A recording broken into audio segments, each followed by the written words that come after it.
الحمد لله رب العالمين والصلاة والسلام على سيد الأنبياء والمرسلين محمد وعلى آله وصحبه أجمعين أما بعد فأعوذ بالله من الشيطان الرجيم بسم الله الرحمن الرحيم شهر رمضان الذي أنزل فيه القرآن هدى للناس وبينات من الهدى والفرقان فمن شهد منكم الشهر فليصم ومن كان مريضا أو على سفر فعدة من أيام أخر صدق الله العظيم۔ محترم سامعین کرام، کل آپ کے سامنے یہ بات بیان کی گئی تھی کہ روزہ رکھنا کن لوگوں کے اوپر فرض ہے۔ آپ کو بتایا گیا تھا کہ 5 چیزیں جس شخص کے اندر پائی جائیں اس کے اوپر روزہ رکھنا فرض ہے۔ ایک مسلمان ہونا، دوسرے مکلف ہونا یعنی بالغ ہونا اور مجنون نہ ہونا، تیسرے بتلایا گیا تھا کہ روزہ رکھنے کی طاقت ہونا، چوتھی چیز بتلائی تھی کہ مقیم ہو، سفر میں نہ ہو، پانچویں چیز بتلائی تھی کہ روزہ رکھنے سے کوئی رکاوٹ اور کوئی مانع موجود نہیں ہونا چاہیے، جن چیزوں کو شریعت نے رکاوٹ اور مانع بتایا ہے۔ اسی سلسلے میں مجھے تھوڑی سی وضاحت اور کرنی ہے۔ کل جو تیسری چیز آئی تھی کہ روزہ رکھنے پر قدرت ہو،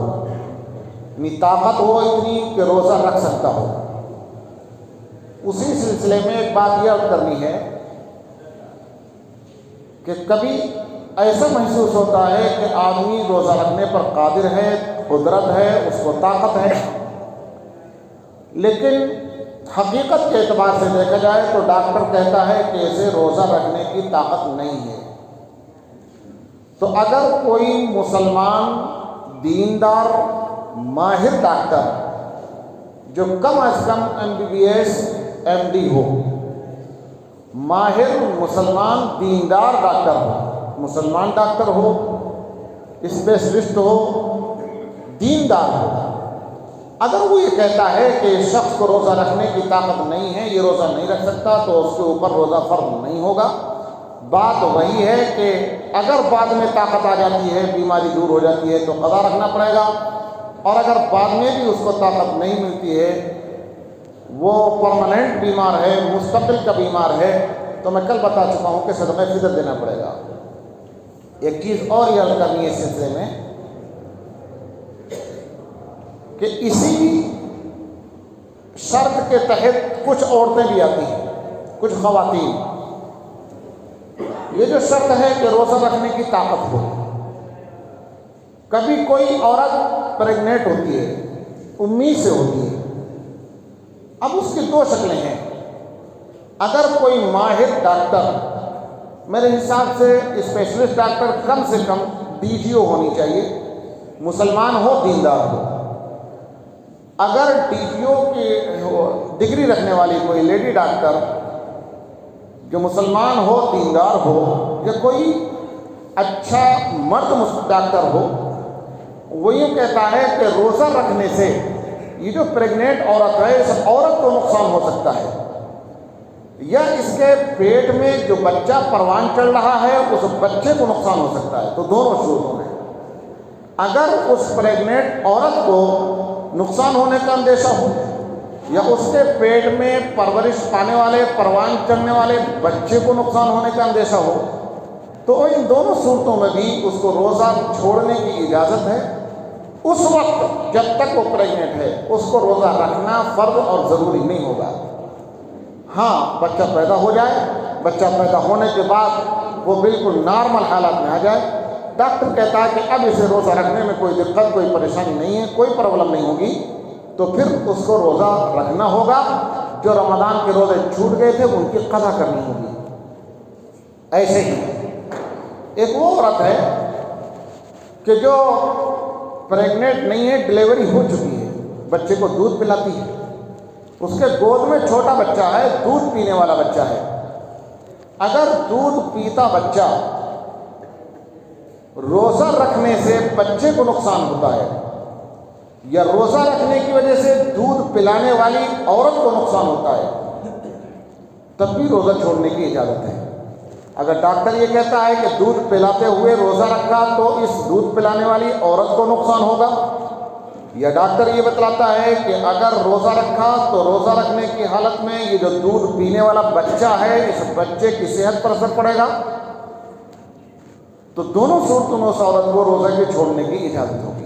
میں کل ہی بتا چکا ہوں، شریعت میں کسی قسم کی تنگی نہیں ہے۔ جہاں پر پریشانی اور تنگی ہوتی ہے شریعت انسان کو سہولت دیتی ہے، اور اس کا متبادل اللہ تبارک و تعالیٰ نے، اللہ کے رسول نے قرآن و حدیث کے اندر بیان کر دیا ہے۔ میں نے کل بھی بتلایا تھا، یہی آیت جس آیت کے اندر اللہ تبارک و تعالیٰ نے روزے کی فرضیت کو بیان کیا ہے اور روزے کے حکم کو بیان کیا ہے، اسی آیت کے اندر اللہ تبارک و تعالیٰ نے فرمایا ہے کہ جو شخص بیمار ہے یا سفر کی حالت میں ہے تو وہ دوسرے دنوں میں روزہ رکھے۔ اور ایک جگہ پر اللہ نے یہ فرمایا کہ اللہ تعالیٰ آسانی چاہتے ہیں، اللہ تبارک و تعالیٰ تنگی اور سختی نہیں چاہتے ہیں۔ تو کوئی تنگی اور پریشانی کی چیز شریعت کے اندر ہے ہی نہیں۔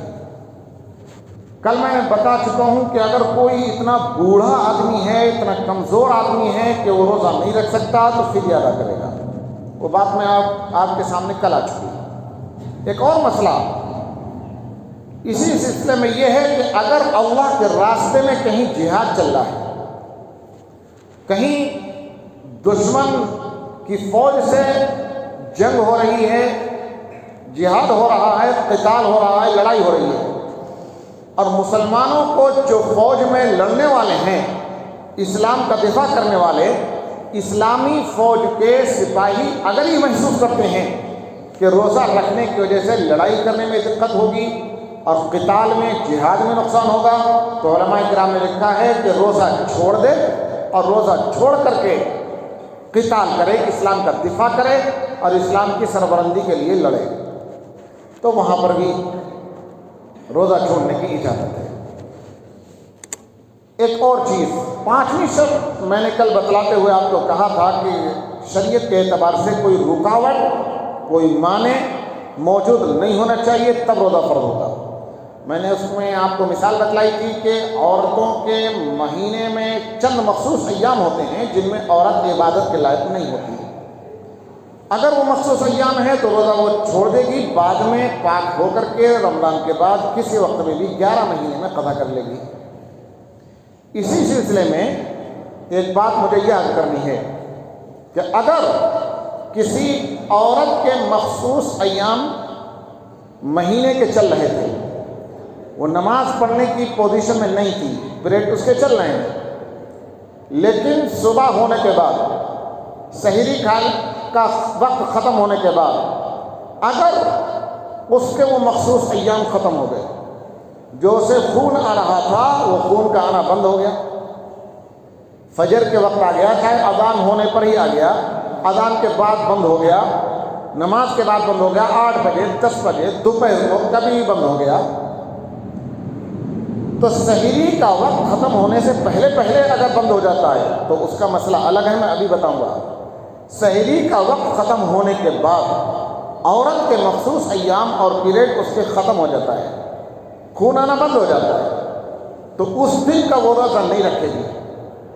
اس دن کا روزہ نہیں رکھے گی، بعد میں اس روزے کی قضا کرے گی، لیکن اس کے ساتھ ساتھ اس دن کچھ کھائے گی پیے گی بھی نہیں، بغیر کھائے پیے شام تک رکے رہے گی، روزے داروں کے جیسا معاملہ کرے گی، جیسے روزے دار نہ کھاتے ہیں نہ پیتے ہیں، اسی طریقے سے روزے داروں کی مشابہت اختیار کرتے ہوئے شام تک کھانے پینے سے روکے رہے گی، لیکن یہ روزہ اس کا نہیں ہوگا، آئندہ اس کو قضا کرنی پڑے گی۔ اور اگر کسی عورت کا خون سحری کا وقت ختم ہونے سے پہلے رات میں بند ہو گیا، مان لیجیے 4:45 پر سحری کا وقت ختم ہے، 4:43 پر 43 پر اگر سحری کا وقت ختم ہے، جو بھی وقت ہو کیلنڈر کے حساب سے آپ جانتے ہیں، اس سے 5 منٹ پہلے اس کا خون آنا بند ہو گیا، 5 منٹ پہلے خون آنا بند ہو گیا، 3 منٹ پہلے خون آنا بند ہو گیا، تو اسے اچھی طریقے سے مسئلے کو سمجھنے کی ضرورت ہے۔ اپنے گھروں میں جا کر کے آپ بتائیے گا پھر دو حالتیں ہیں، پورے 10 دن خون آیا اور 10 دن خون آنے کے بعد خون بند ہوا۔ اگر مکمل 10 دن خون آیا ہے اور مکمل 10 دن خون آنے کے بعد اس کا خون بند ہوا ہے تو چاہے سحری کا وقت ختم ہونے سے 1 منٹ پہلے، آدھا منٹ پہلے، 10 سیکنڈ پہلے، 5 سیکنڈ پہلے ہی اس کا خون بند ہوا ہو، تب بھی اس کو روزہ رکھنا ہے۔ اسی وقت نیت کر لے گی اور روزہ ہوگا۔ وہ ناپاک ہے لیکن سحری کا وقت ختم ہونے کے بعد بھی اگر غسل کرے گی تو کوئی اس پر گناہ نہیں ہوگا۔ ہاں، فجر کا پورا وقت تو ناپاکی کی حالت میں گزرنا نہیں چاہیے۔ فجر کا پورا وقت گزرنے سے پہلے پہلے، سورج نکلنے سے پہلے پہلے، طلوع آفتاب سے پہلے، سن رائز سے پہلے پہلے وہ غسل کر لے۔ اگر اس نے سورج طلوع ہونے سے پہلے پہلے غسل نہیں بھی کیا تب بھی روزہ ہو جائے گا، لیکن ایک پوری نماز کا وقت اس کے اوپر ناپاکی کی حالت میں گزرا، اس کا گناہ ہوگا۔ یہ صرف روزے کا ہی مہینے کا مسئلہ نہیں ہے، روزے کے علاوہ تمام 12 مہینے کا مسئلہ یہی ہے کہ عورت اگر پاک ہو جائے یا کوئی مرد ناپاک ہو، اسے احتلام ہو گیا یا بیوی سے ملاقات کی تھی، تو اتنی دیر تک ناپاک رہنا گناہ ہے کہ پوری ایک نماز کا وقت نکل جائے۔ پوری نماز کا وقت نکلنے تک ناپاک رہنا اور غسل نہ کرنا یہ گناہ ہے۔ اس سے پہلے پہلے غسل کر لینا چاہیے کہ پوری نماز کا وقت نہ گزرنے پائے۔ تو میں نے یہ بتلایا کہ عورت کو اگر خون بند ہو گیا اور پورے مکمل 10 دن پر خون بند ہوا ہے تو 10 دن پر خون بند اگر ہوا ہے تو سحری کا وقت ختم ہونے سے چاہے 5 سیکنڈ، 1 سیکنڈ پہلے بھی خون بند ہو گیا تو اس دن کا اسے روزہ رکھنا ہے اور غسل کر لے گی۔ فجر کا وقت ختم ہونے سے پہلے پہلے، فجر کا وقت ختم ہونے کے بعد بھی اگر غسل کرے گی تو روزہ تو ہو جائے گا، لیکن پوری ایک نماز کا وقت ناپاکی کی حالت میں گزرنے کا گناہ ہوگا۔ دوسری شکل، اگر عورت کو خون بند ہوا 10 دن سے پہلے، 4 دن خون آ کر کے بند ہو گیا، 3 دن آ کر بند ہو گیا، 5 دن آ کر بند ہو گیا، 6 دن پہ بند ہو گیا، 10 دن سے پہلے پہلے اگر خون بند ہو گیا اور سحری کے وقت میں خون بند ہوا تو پھر یہ دیکھا جائے گا کہ سحری کا وقت ختم ہونے سے کتنی دیر پہلے خون بند ہوا ہے۔ اگر سحری کا وقت ختم ہونے سے اتنی دیر پہلے خون بند ہو گیا کہ وہ غسل کر سکتی تھی، غسل میں مان لیجئے کہ 3 منٹ لگتے ہیں یا 5 منٹ لگتے ہیں، سحری کا وقت ختم ہوتا ہے 4:45 پر اور اس کا خون بند ہو گیا 4:40 پر، تب بھی اس کو روزہ رکھنا ہے۔ اگر 5 منٹ غسل کرنے میں لگتے ہیں، آپ جانتے ہیں، عورتیں جانتی ہیں کتنی دیر غسل کرنے میں لگے گی، ویسے غسل کرنے میں 1-2 منٹ سے زیادہ نہیں لگتا ہے۔ ہم نے غسل کے بہت سارے لوازمات اپنے ذمے کر رکھے ہیں، ورنہ شریعت کے اعتبار سے غسل صرف اتنا سا ہے، ہاتھ دھوئے، کلی کرے، ناک میں پانی ڈالے، وضو کرے اور 3 مرتبہ بدن پر پانی بہا لے۔ آج کل ہمارے باتھ روم کے اندر سب کچھ نل وغیرہ فٹ ہوتا ہے، پانی بہانے میں دیر نہیں لگتی ہے، میرے خیال سے 1 سے 1.5 منٹ کے اندر، 2 منٹ کے اندر غسل ہو سکتا ہے۔ جو شریعت کا غسل ہے، صابن لگا کر کے رگڑنا، تولیہ سے صاف کرنا، وہ چیزیں الگ رہیں، شریعت میں وہ چیزیں ضروری نہیں ہیں۔ شریعت تو یہ کہتی ہے کہ وضو کیجئے، کلی کیجئے، ناک میں پانی ڈالیے اور 3 مرتبہ پورے بدن کے اوپر پانی بہا لیجئے، کوئی جگہ سوکھی ہوئی خشک نہ رہنے پائے، جب پورے بدن کے اوپر پانی بہہ جائے گا، پورا بدن تر ہو جائے گا تو غسل ہو گیا۔ باقی زیادہ چیزیں، صابن لگانا، رگڑنا، دوبارہ دھونا، تولیہ کا استعمال کرنا، وہ آپ کرتے رہیے، جو چیز چاہیں استعمال کریں، شیمپو استعمال کریں، لوشن استعمال کریں، جو چاہیں کریں، لیکن شریعت میں وہ چیزیں لازم نہیں ہیں۔ اگر مانو 3 منٹ غسل میں لگتے ہیں اور سحری کا وقت ختم ہونے سے 3 منٹ پہلے اس کا خون آنا بند ہو گیا ہے تو وہ روزہ رکھے گی، اور اگر سحری کا وقت ختم ہونے سے صرف 1 منٹ پہلے، آدھا منٹ پہلے اس کا خون بند ہوا ہے اور 10 دن سے پہلے بند ہو گیا ہے تو اس دن کا اسے روزہ نہیں رکھنا ہے۔ آئندہ بعد میں مہینہ گزرنے کے بعد، رمضان کا مہینہ گزرنے کے بعد میں اس روزے کی اس کو قضا کرنی ہے۔ یہ کچھ عورتوں سے متعلق مسائل تھے، یہی مسائل جو میں نے آپ کو بتلایا یہ تب ہیں جب کہ بچہ ہونے کے بعد، ڈلیوری ہونے کے بعد عورت ناپاکی کی حالت میں چل رہی ہو۔ اگر بچہ پیدا ہوا ہے اور بچہ پیدا ہونے کے بعد وہ ناپاکی کی حالت میں چل رہی ہے تب پھر یہی دونوں مسئلے ہیں، لیکن تھوڑا سا فرق ہے، یہاں 10 دن سے وہاں 40 دن کا مسئلہ ہے۔ اگر سحری کا وقت ختم ہونے سے آدھا منٹ بھی پہلے مکمل 40 دن پر خون بند ہوا ہے تو اس دن کا روزہ رکھنا ہے، غسل کر لینا ہے۔ اور اگر 40 دن سے پہلے خون بند ہو گیا، 30 دن پر ہو گیا، 25 دن پر ہو گیا، 20 دن پر ہو گیا، مختلف حالتیں عورتوں کی ہوتی ہیں، ہم سے مسائل پوچھتی ہیں خواتین یا ان کے شوہر آ کر کے مسائل پوچھتے ہیں، تو پتہ چلتا ہے کہ کبھی کبھی تو ڈلیوری کے دوسرے دن ہی خون بند ہو جاتا ہے، 3 دن کے بعد خون بند ہو جاتا ہے۔ اگر 40 دن سے پہلے خون بند ہو گیا تو 40 دن سے پہلے خون بند ہونے کا مسئلہ بھی پھر یہی ہے کہ سحری کا وقت ختم ہونے سے اتنے دیر پہلے خون بند ہو گیا کہ غسل کر سکتی تھی تو روزہ رکھے گی، اور اگر غسل کرنے کا وقت اس کے پاس نہیں تھا، بالکل سحری کا وقت ختم ہونے سے آدھا منٹ 1 منٹ پہلے اس کا خون بند ہوا ہے تو وہ اس دن کا روزہ نہیں رکھے گی، بعد میں اس کو قضا کرے گی۔ ایک آخری مسئلہ اور سن لیجیے پھر میں اپنی بات کو ختم کر دوں۔ روزہ نام ہے صبح صادق سے، صبح صادق یعنی جس وقت میں سحری کا وقت ختم ہوتا ہے، صبح صادق سے لے کر شام کو سورج ڈوبنے تک، غروب آفتاب تک، اتنے پورے وقت میں کھانے سے، پینے سے، بیوی کے ملاقات سے رکے رہنے کا نام ہے روزہ۔ صبح صادق سے شام تک نہ کھانا ہے کوئی چیز، نہ کوئی چیز پینی ہے، اور نہ ہی بیوی سے ملاقات کرنی ہے۔ ان تینوں چیزوں کی وضاحت اور تفصیلی مسائل میں کل پرسوں میں بیان کروں گا، لیکن آج مجھے یہ مسئلہ بتلانا ہے کہ صبح سے شام تک کھانے پینے سے رکنا ہے، بیوی سے ملاقات سے رکنا ہے، روزے کی نیت سے رکنا ہے، روزے کی نیت سے۔ اگر روزے کی نیت سے رکے ہیں کہ میں کھانا چھوڑے ہوئے ہوں اس لیے کہ روزہ ہے،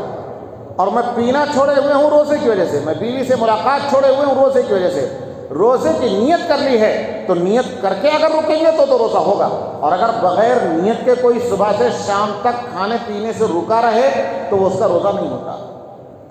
آپ کا کوئی عزیز قریب رشتہ دار ہاسپٹل میں ایڈمٹ ہے، آپ اس کی تیمارداری میں لگے ہوئے ہیں، صبح سے شام تک آپ کو موقع ہی نہیں ملا کچھ کھانے پینے کا، نہ آپ نے کچھ کھایا، نہ کچھ پیا، نہ بیوی سے ملاقات کی، بالکل ٹائم ہی نہیں ملا، صبح سے شام تک اس بیمار کے ساتھ ہاسپٹل میں اس طریقے سے بزی رہے کہ ایک دانہ بھی منہ میں نہیں گیا، ایک بوند پانی بھی منہ میں نہیں گیا، لیکن روزے کی آپ نے نیت نہیں کی تھی، تو صبح سے شام تک صرف کھانے پینے سے رکے رہنے سے روزہ نہیں ہو جاتا ہے۔ اگر ہاں صبح ہی آپ نیت کر لیتے کہ بیمار کی عیادت بھی کروں گا، ہاسپٹل میں اس کے ساتھ اس کے ہیلپ بھی کروں گا، مدد بھی کروں گا، اور روزہ رکھوں گا، نہ کچھ کھاؤں گا نہ پیوں گا، تو پھر روزہ ہو جاتا۔ نیت کرنا ضروری ہے، نیت کے بغیر روزہ نہیں ہوتا ہے۔ نیت کے متعلق کچھ مسائل ہیں۔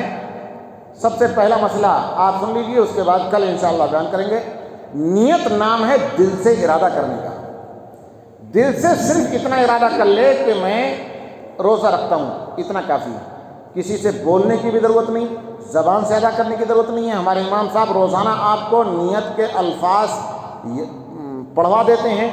خود مائک میں پڑھتے ہیں، آپ لوگ بھی پڑھ لیتے ہیں، الفاظ پڑھ لیں بہت اچھا، لیکن الفاظ کو ضروری سمجھنا کہ جب تک یہ نیت کے الفاظ نہیں پڑھیں گے اس وقت تک روزہ نہیں ہوگا، یہ بھی غلط ہے۔ نیت نام ہے صرف دل سے ارادہ کرنے کا، دل سے ارادہ کر لیا کہ روزہ ہے بس روزہ ہو جائے گا۔ بلکہ علماء کرام نے لکھا ہے کہ جب آدمی سحری کے وقت میں اٹھتا ہے اور سحری کے وقت میں سحری کھاتا ہے تو وہ سحری کھانا اس کے دل میں یہ ہوتا ہے کہ میں سحری کھا رہا ہوں روزہ رکھنے کے لیے، بس اتنا ہی کافی ہے۔ سحری کھا لینا کافی ہے، سحری کھا لینے کا نام ہی نیت ہے۔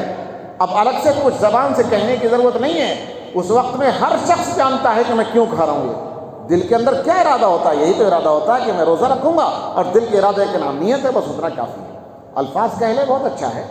نہ کہے تو کوئی ضروری نہیں ہے، روزے کے اوپر کوئی اثر نہیں پڑتا۔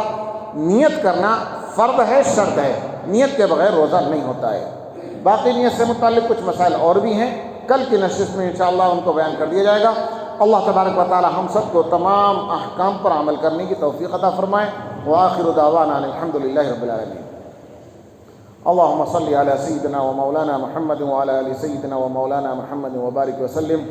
اللهم صل على محمد وعلى آل محمد كما صليت على إبراهيم وعلى آل إبراهيم إنك حميد مجيد. اللهم بارك على محمد وعلى آل محمد كما باركت على إبراهيم وعلى آل إبراهيم إنك حميد مجيد. ربنا ظلمنا أنفسنا وإن لم تغفر لنا وترحمنا لنكونن من الخاسرين. ربنا لا تزغ قلوبنا بعد إذ هديتنا وهب لنا من لدنك رحمة إنك أنت الوهاب.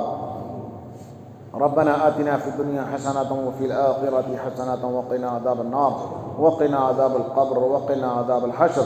وقنا من فتنة مسيح الدجال وقنا من فتنة المحيا والممات.